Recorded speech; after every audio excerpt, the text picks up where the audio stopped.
আসসালামু আলাইকুম। ব্যবসা এবং চাকরি নিয়ে গুরুত্বপূর্ণ কথা। যদি আমি যদি আপনি চাকরি পছন্দ করেন তাহলে আপনি চাকরি যে কোনো জায়গায় করতে পারেন।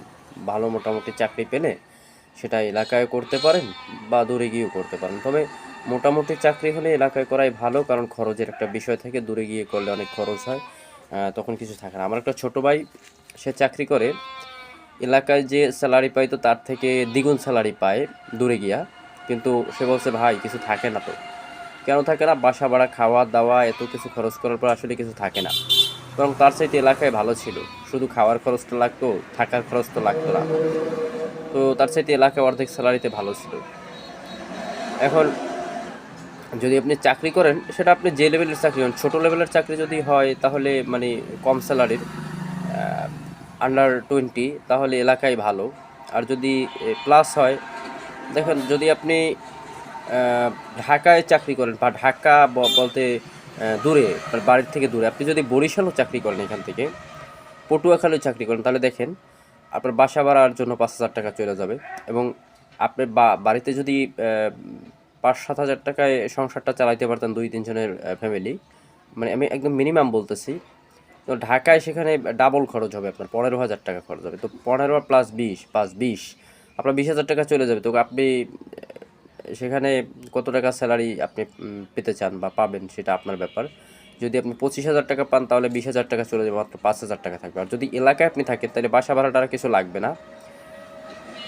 তো সেখানে যদি আপনি 5-7 হাজার টাকায়, 7,000 টাকা বা 10,000 টাকায় ফ্যামিলি চালান, সেখানে যদি আপনি 15,000 টাকা স্যালারি পান, তাহলে 5,000 টাকা আপনার সেভ। যদি 20,000 পান, তাহলে 10,000 সেভ। কিন্তু শান্তি আছে এলাকায়। তো আসলে শান্তি যদি কেউ করতে চায়, তাহলে তার জন্য চাহিদা পূরণ করে থাকাটাই ভালো। কিন্তু যদি কেউ স্বপ্ন পূরণ করতে হয়, তাহলে তাকে অবশ্যই ঝুঁকি নিতে হবে। আর যত বড় ঝুঁকি তত বড় সফলতা, যত ঝুঁকি সফলতা তত দেবে উকি। একদম ঝুঁকি নেবেন, অনেক বেশি ঝুঁকি নেবেন, মৃত্যুর ঝুঁকিও নিয়ে নিয়ে ফেলবেন। আমাদের নাহিদ ভাই, সার্জিস ভাই, হাসনাত ভাই, আর কি, এরা তো মৃত্যুর ঝুঁকি নিয়ে একদম মন্ত্রী হয়ে গেছে, মানে উপদেষ্টা হয়েছে, মন্ত্রীর পদমর্যাদা।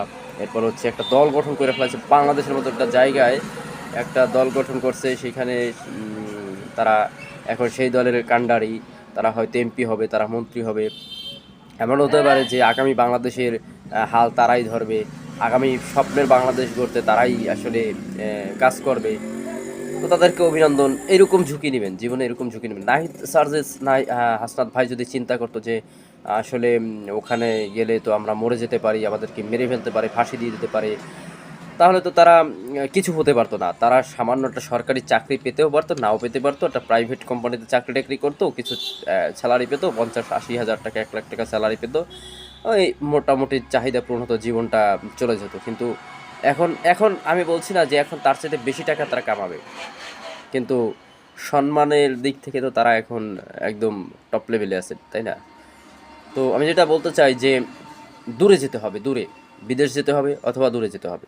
আমি আগে বিদেশ যাওয়ার পক্ষে ছিলাম না, এখন বিদেশ যাওয়ার পক্ষে। আমি জানি এই এলাকায় থেকে, যার যে এলাকায় আছেন সেই এলাকায় থেকে যদি আপনারা কাজ করেন, ব্যবসাও করেন, যদি আপনার কাছে 5 লাখ টাকা থাকে, আপনি ব্যবসা করেন, তাহলে হ্যাঁ, কিছু ব্যবসা আছে প্রফিট বেশি ব্যবসায়, সেখানে আপনি ভালো কিছু করতে পারবেন। কিন্তু কিছু ব্যবসা আছে যেখানে আপনি এলাকায় বসে ব্যবসা করলে, 5 লাখ দিয়ে শুরু করলে, আপনি 3 বছর পর বা 5 বছর পর দেখবেন আপনার 3 লাখ নাই, আপনার 2 লাখ টাকা আছে, আর 3 লাখ টাকা আপনার নাই।